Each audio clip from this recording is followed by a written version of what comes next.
Good day to you, folks online.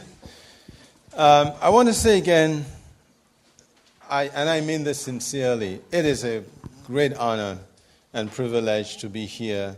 And those of you who have planned conferences and consultations, you know that your planning, your preparations, your program, mostly they're aspirational. You don't know how it's going to turn out, correct? And I have to say, I had a wonderful time yesterday. I think the programming, basically I want to, a round of applause for the organizers, for those who have planned the event. There's so many rich discussions and interactions and conversations. It's been great. The only thing is, I haven't got the weather I was promised. But other than that, one more thing I want to say, thinking about the different interactions and conversations yesterday, and I don't want this to sound patronizing in any way. But the thought that I'm left with already is that the future of this conversation, the future of these discussions, the future of this assessment of migration and mission in our time is in very good hands. And that's exciting for me. And again, I don't want to be... I've been doing this for over 20 years. In terms of research and writing and conversations. And to be here and to just get the sense of the skilled resources, the research interests, the practitioners and academics, just sitting together without tension, with deep mutual respect for what, these varieties of professionals and backgrounds bring to the table. That for me, that is, it makes me feel really good. I have to say. So I thought I should mention that. One more thing I want to mention: the passage on Jacob. You guys are triggering me because one of the things I spend a lot of time doing is reflecting on the scriptures and what it offers on migration. And if I get started on that, I'm going to use all my time. But I was reminded again this morning about the fact that if you look through the scriptures, and this is particularly prominent in the Hebrew scriptures, the Old Testament, it gets even more extraordinary in terms of how it's central to the biblical message. The fact that the individuals, men and women, called and used of God, commissioned by Him, Yahweh, specifically for the work and for these extraordinary tasks, they are by and large migrants. They're people who moved. We forget that when Moses was before the bush that would not burn, he was a refugee.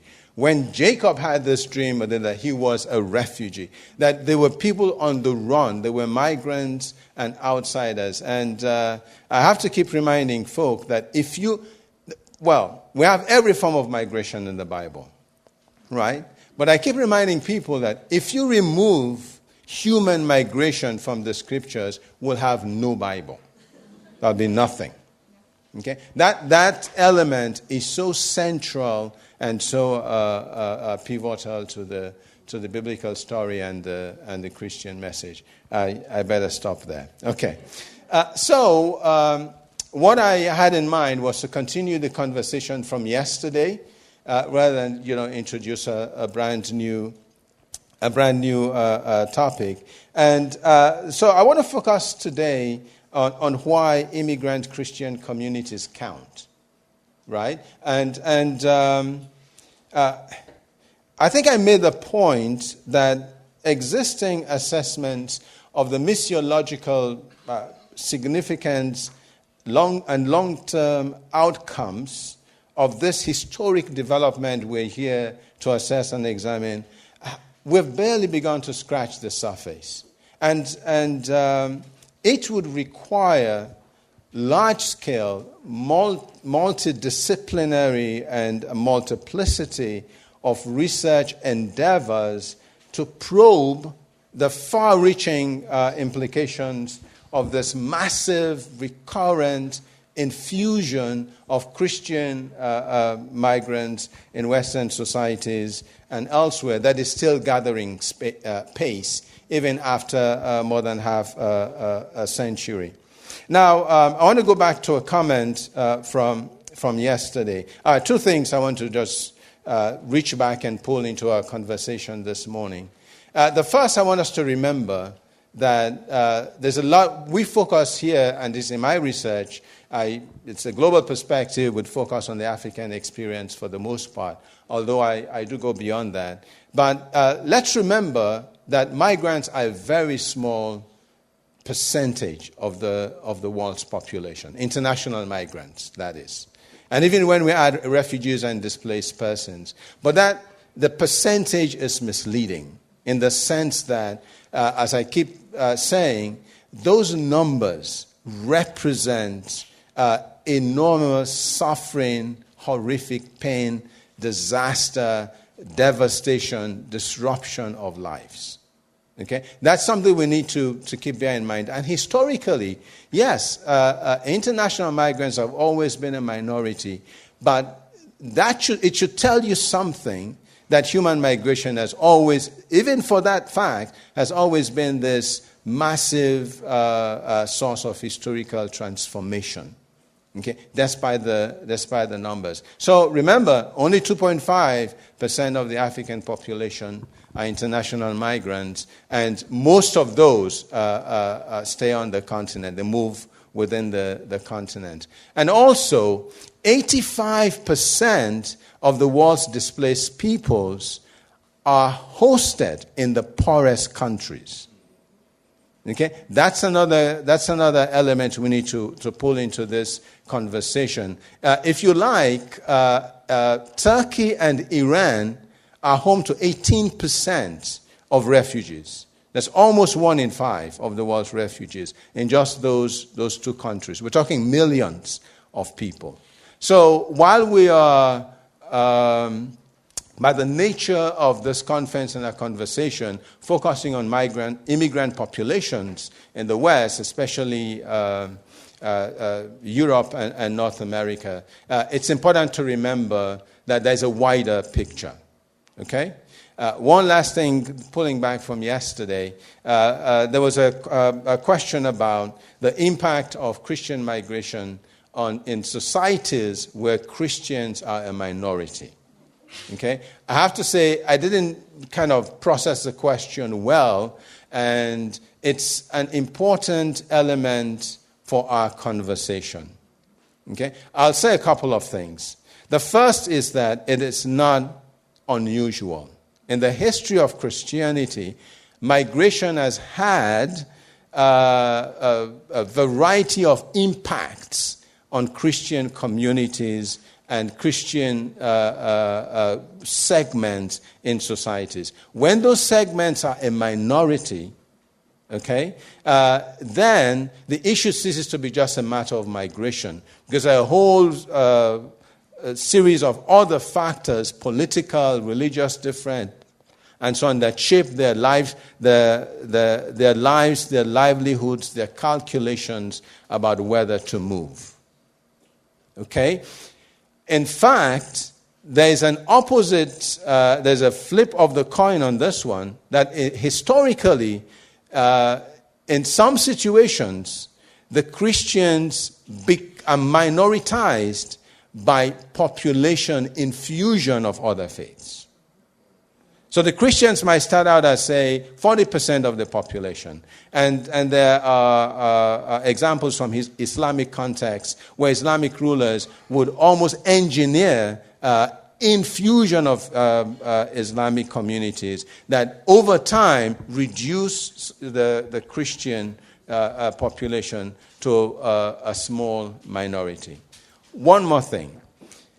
In some contexts, Syria being one example, being a Christian minority doesn't necessarily mean being marginalized.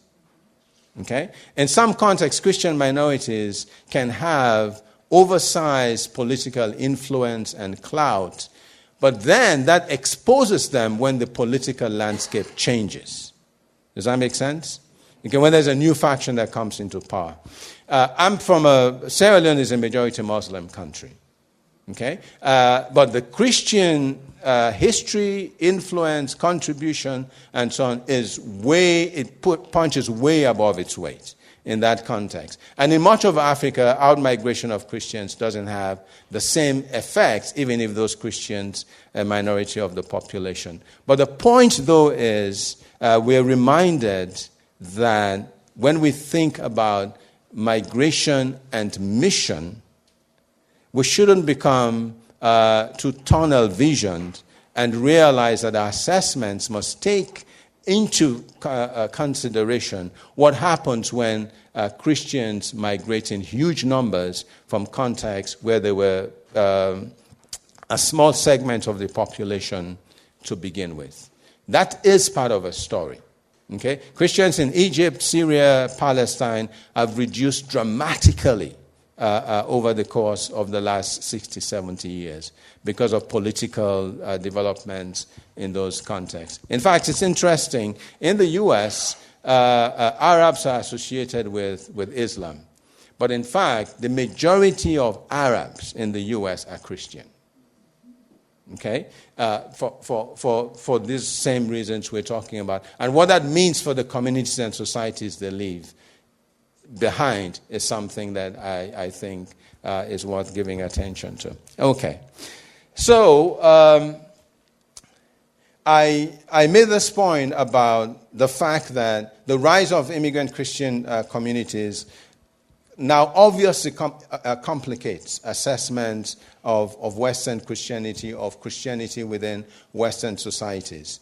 Because this is a massive infusion of Christian individuals, communities, and so on. And what it means for the churches in these societies is one area of assessment where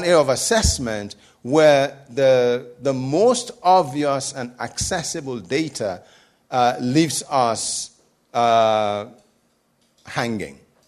Okay, so Pew would tell you about all the Christian immigrants, all the percentage of Christian migration, but it wouldn't tell you what that means on the ground, what the implications are for how we think about the church, its prospects, its possibilities, and how things are being transformed. I pointed to the U.S. situation more specifically. The one thing we can say for sure, even if we have to admit that the assessments we are undertaking are still, really far from the depth required, we can say for sure that immigrant Christian migration of Christians is having a transformative impact on churches and Christian communities in the West. Well, let's move on to a series of other points that need to be made. When I engage in conversations with others about this next question,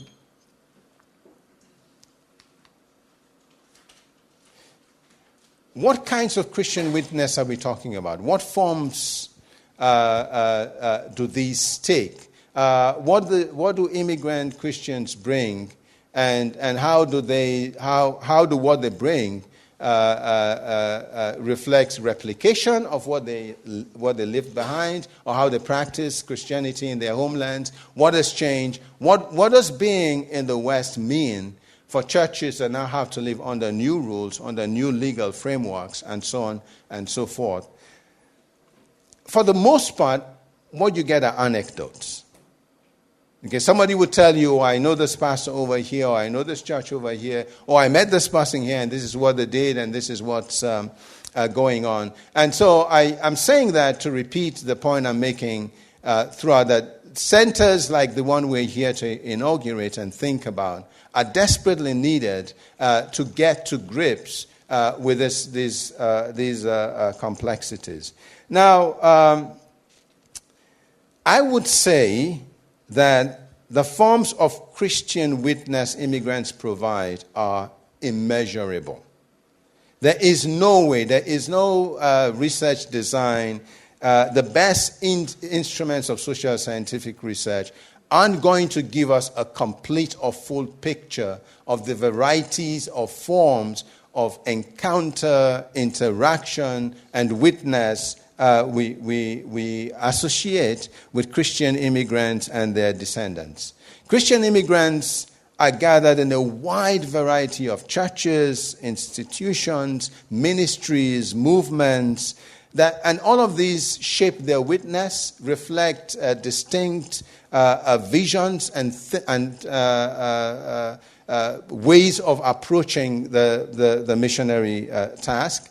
They engage the societies in which they settle in a multitude of ways that are often beyond the gaze of any researcher or even beyond the understanding of those who are not part of those endeavors. Their identities encompass a multiplicity of worship traditions, spiritualities, liturgical approaches, religious associations, and so on. We're going to talk about the gap between these churches and homegrown Western denominations and churches. But remember that the immigrant phenomenon is not a monolith, that it also comes with deep divisions and disparate approaches, Christian practice, and representation. If I just take the African immigrant phenomenon, some of the divisions are just formidable within these different groups. And in some respects, for some of these groups, they might find it easier to work in partnership with Western homegrown churches than to work in partnership with other African ministries and churches. So that's a complication that we have to bear in mind. We also have to consider the fact that homegrown churches that minister to Christian migrants often also experience transformation in the process. Because those kinds of ministries and endeavors require new models, require them to be innovative, require them to rethink what it means to be church, which is, for many Western churches, that's can be jarring, because they've done what they've done and it seemed to have worked for years, and now they're in this new context where they have to make sometimes radical changes in ministry. A 2018 study of 75 congregations in 22 European countries, and these congregations covered the whole gamut from Pentecostal to mainline to independent ministries. That study found that in a quarter of these churches, the migrants grew from a minority in the church to becoming the majority. And that's something I encountered frequently in my research. An immigrant Christian community forms a partnership with a church, and the church says, okay, you can use this small chapel over here. I'm thinking of one very specific example. Over the course of 5 years, just to keep the story short, that immigrant community grew so much that they had to switch places with the host church. So the host church ended up in the small chapel, and the immigrant community now had to occupy the main sanctuary. Okay, so these dynamics in terms of forms of worship get really complicated because the contexts vary tremendously. Another point we've made is that immigrant Christian ministries and churches are often by location forced into kinds of ministries and engagements that are also beyond the influence of homegrown churches. Sheila was talking yesterday about, the kinds of, storefronts, being in a cinema, being in a hotel ballroom, and so on. And often being just in locations within the city that they can afford, which means that their interactions are with a variety of populations that have never been to church or never been exposed to Western churches. And often it can be a question of language. You got to remember that while it is true that immigrants rightly must be encouraged to adapt, acquire the language, be fully functional in the societies, that takes time. And meanwhile, if without the ministries of immigrant pastors and communities, many of them become spiritually homeless, and there is a significant threat that they will be lost to the faith. Or definitely that their family or their own children might not be exposed to ministry at all. And so that is a form of ministry that is typically very crucial within immigrant communities. As we speak, one Catholic diocese in New Jersey, is suing federal agencies over the green card backlog for foreign-born priests. Because, as the bishop explained, his diocese is going to be in significant trouble if the green cards are not renewed, and if the green cards offered or visas offered to new priests are not processed quickly enough. That many churches within his diocese are going to be without a pastor, and many are going to be without a pastor because they need a pastor who speaks a language that allows him to minister to those communities. So that's another way in which it's possible to think about what these immigrant ministries and churches represent.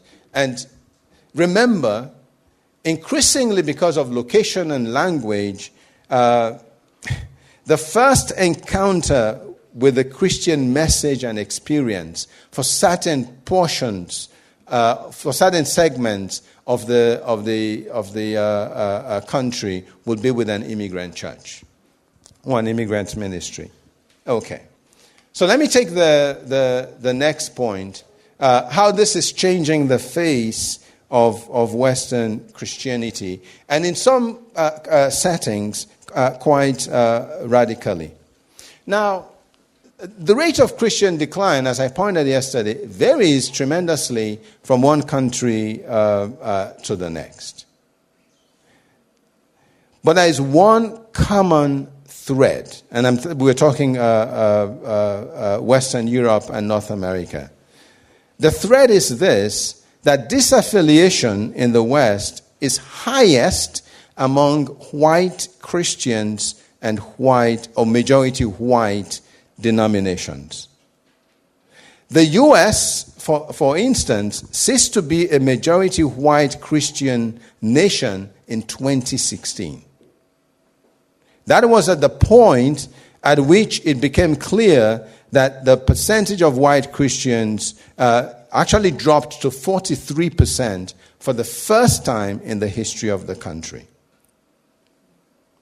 So, now, we have this analysis beginning to come through in some of the assessments, which suggest that, in fact, secularization within Western societies is a predominantly white phenomenon. Which is to say, at least on the level of individual religious belief and practice, a significantly higher proportion of whites check the box no religion than any other segment within those societies, including Britain, by the way. In fact, one of the best assessments we have is from this country.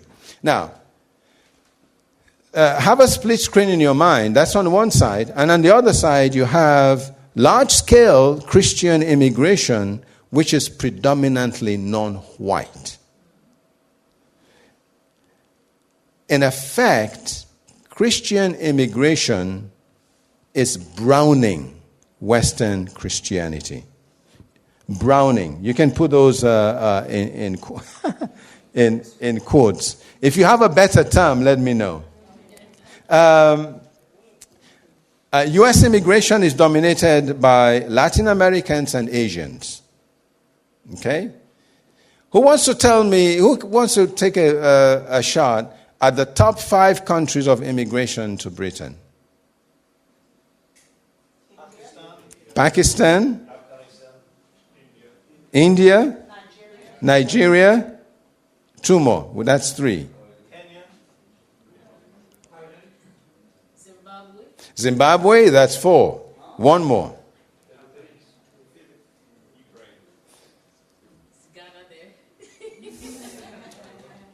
China. But just think of the countries you named. I mean, you get the point. Now, of course, there's a broader demographic impact, and in my world, that impact is the one that is most obviously accessible. That, in fact, has been part of analysis of immigration for quite a while. So in a number of European countries, including Germany, Italy, Portugal, Greece, and Hungary, immigration either accounted for all population growth or curbed population growth in the 2 decades 2000 to 2020. Immigrants and their children in the U.S. are projected to account for 88% of U.S. population growth for the next half a century. So there's a broader demographic picture we need to pull in as we think about this. But then now apply this to the church, and what I'm referring to as the face of the church. So a higher proportion of migrants are Christian, correct? That means that the church in Western society is browning and diversifying at a faster rate than the general population around it. Does that make sense? So that is a factor we need to consider, that the face of congregations in Western society, the face of Western Christianity is changing dramatically. And some of you listening to me now will be commissioned to explore what that means and examine the implications of that within a broader context, politically, economically, and otherwise. The easiest example to give in the U.S. would be Roman Catholicism. So today, 40% of all American Catholics are Hispanics. That's 40%. And the impact of Hispanic immigration on American Catholicism has been nothing short of extraordinary. Without that massive immigration, the Roman Catholic Church in the U.S. would have been in serious trouble in terms of priests, in terms of its ministries, in terms of its function. So what does it mean that for a context where we're dealing with Christian nationalism, we're dealing with significant anti-immigrant hostility, what does it mean for the church given this changing face? And the analysis is still preliminary on that one. There's one assessment I read that suggests that in the short term, this will actually translate into antagonism towards churches, but that in the long term, it might be blunted because diversity would become irreversible and irrevocable, and that would need to be factored in conversations about nationality and national identity. Okay. Immigrant descendants. Anyone you talk to, immigrant pastors, immigrant researchers, researchers of Christian immigration from this country or that country, there's one common question that tends to keep them awake at night. And it's this one: the nature and impact of these Christian migrant communities and its long-term impact. What would it mean if we don't? What does it mean for assessment if we don't know anything about the second generation? Why? Because if the second generation, and some are going into third, doesn't maintain a certain level of religious participation and religious involvement, the center is going to have a very short life. That all our assessments, all our calculations about what this means are not going to go very far.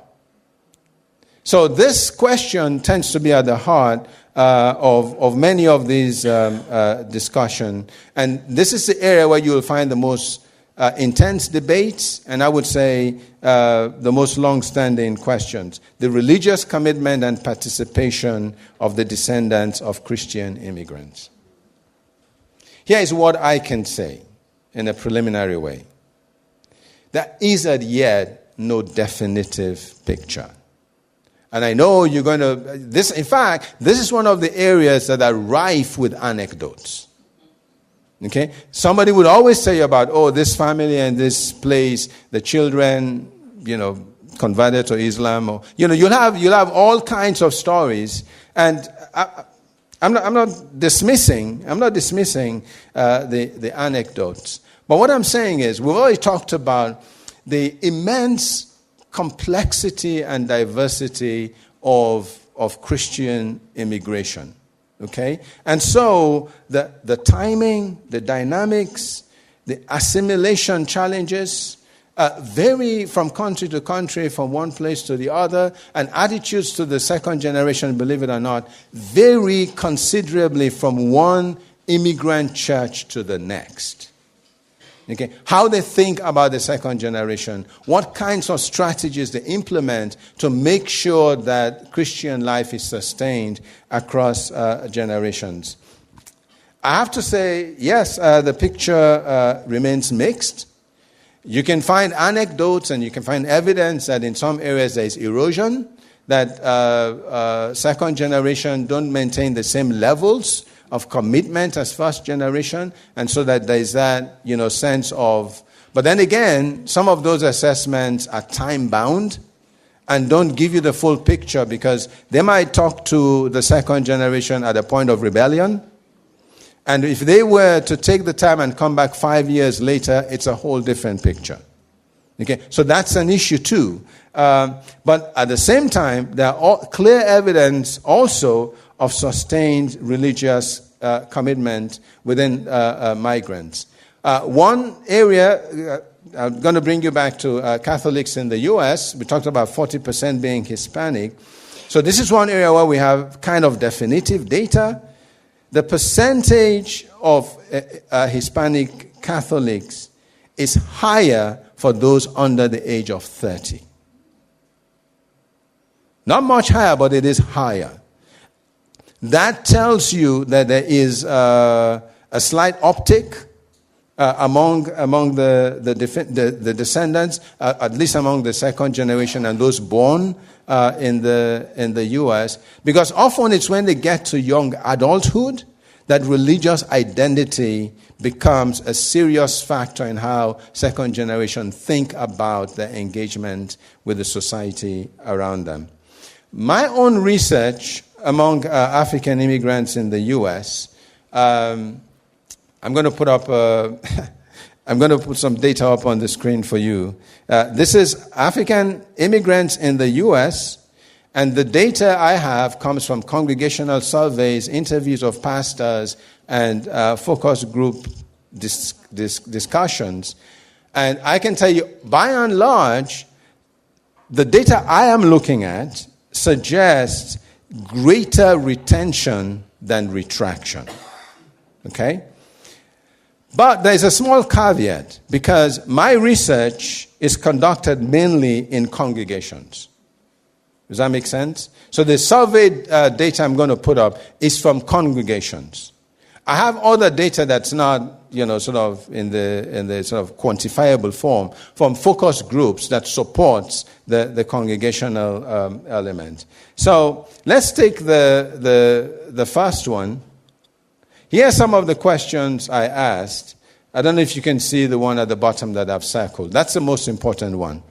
I asked in my congregational surveys a series of questions. And at the bottom you see whether or not my children will retain their Christian faith.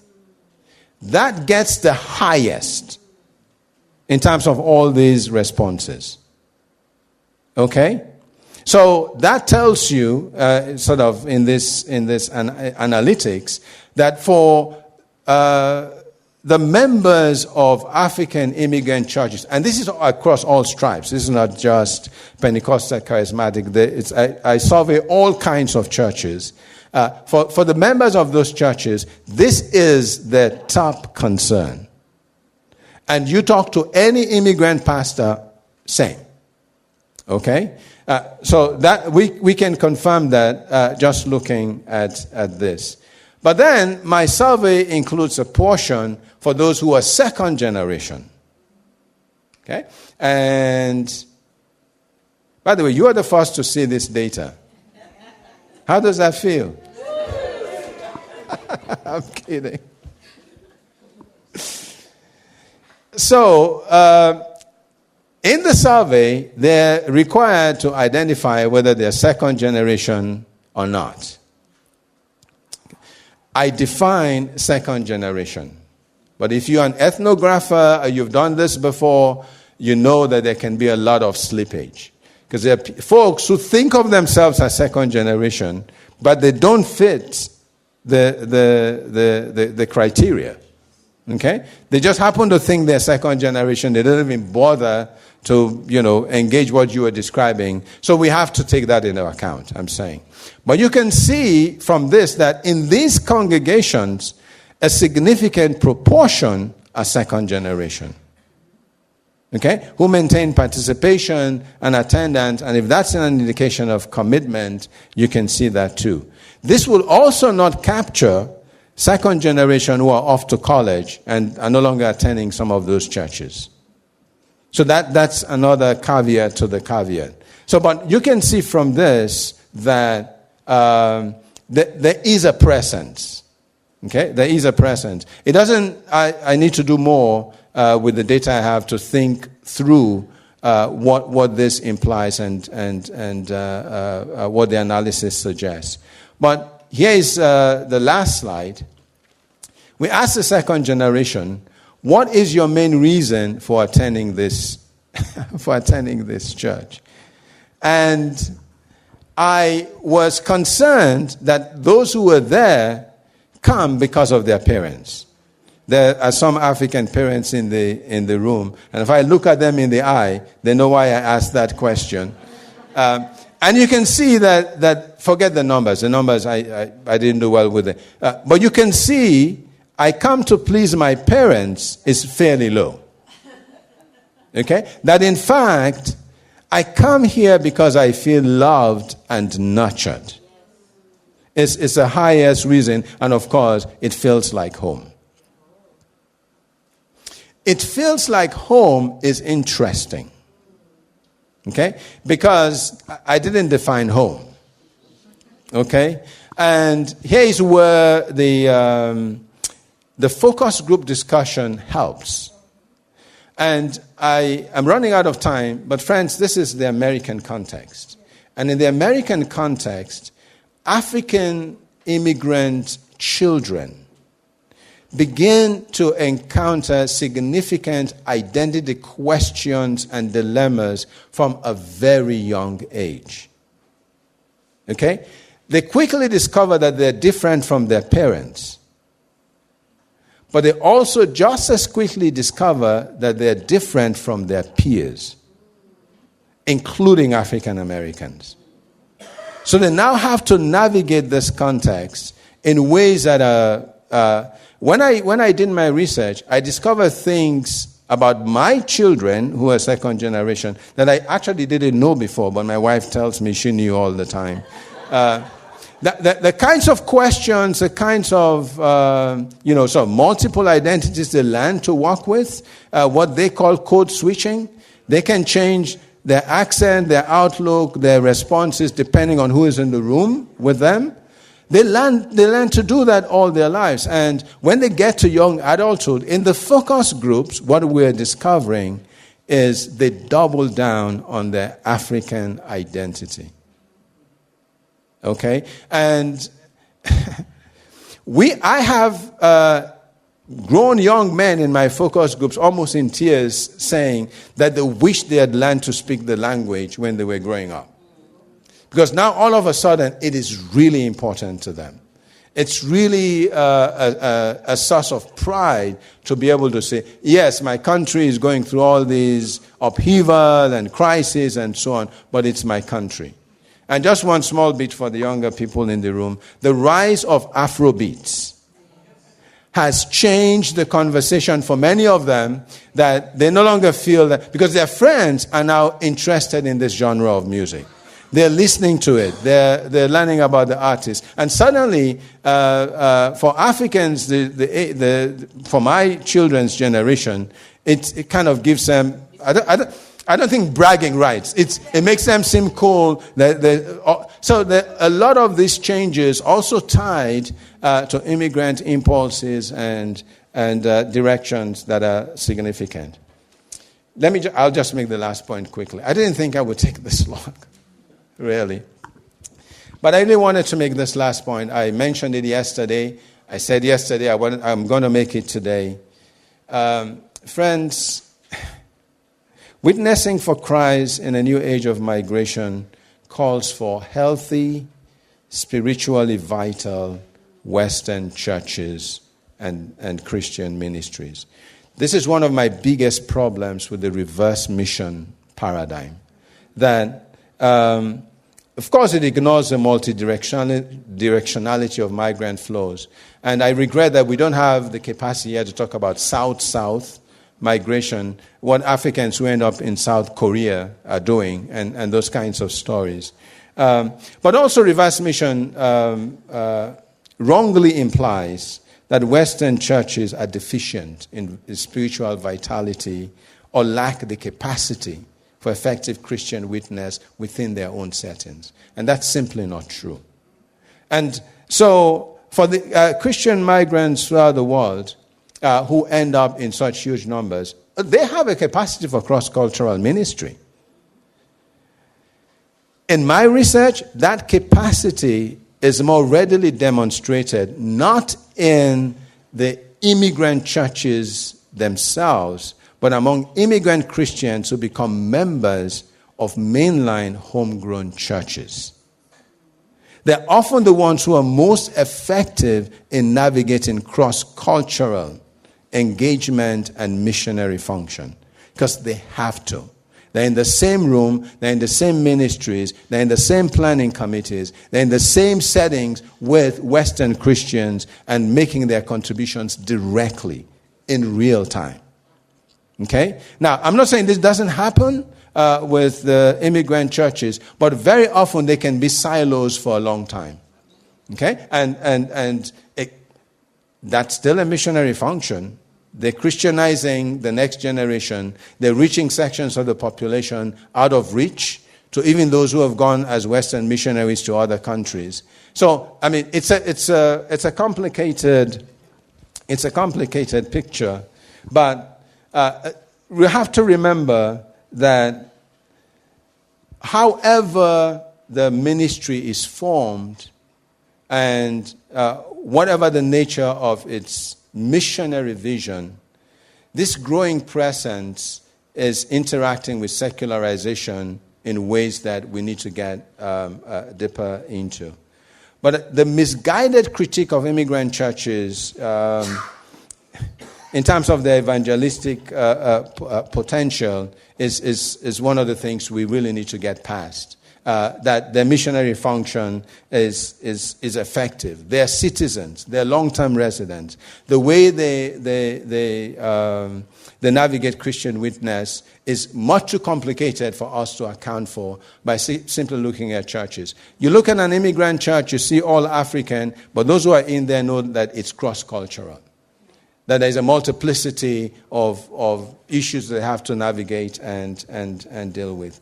So, friends, but ultimately, this phenomenon and its implications for the global church will require, in the long run, actually in the short term and the long run, active collaboration, partnerships, engagement with Western churches and ministries. Immigrants, I mean, we've come, I'm a historian, and we've critiqued severely and extensively assumptions that Western missionaries came to Africa or Asia or Latin America and transformed those societies and created dynamic churches. That is simply not true.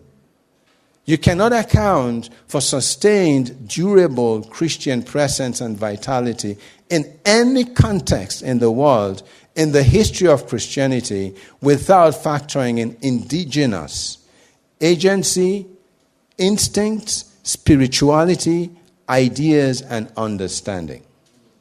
And that will be true for this movement as well. It needs to take seriously how it bridges the gap with Western church. I know it's still a situation of hostility and alienation and rejection for some, but that should always remain part of the missionary vision. Because if you can't make common cause with other members of your own Christian family, how are you going to maintain effective witness to those who are not within the church? So this is where I'll end. But again, I remind you, much of this is still inchoate. We're still in the very early stages of understanding and assessment and analysis. I'll end where I started. Being here this day and a half or so has left me with greater optimism than I came with. And for that, I thank you.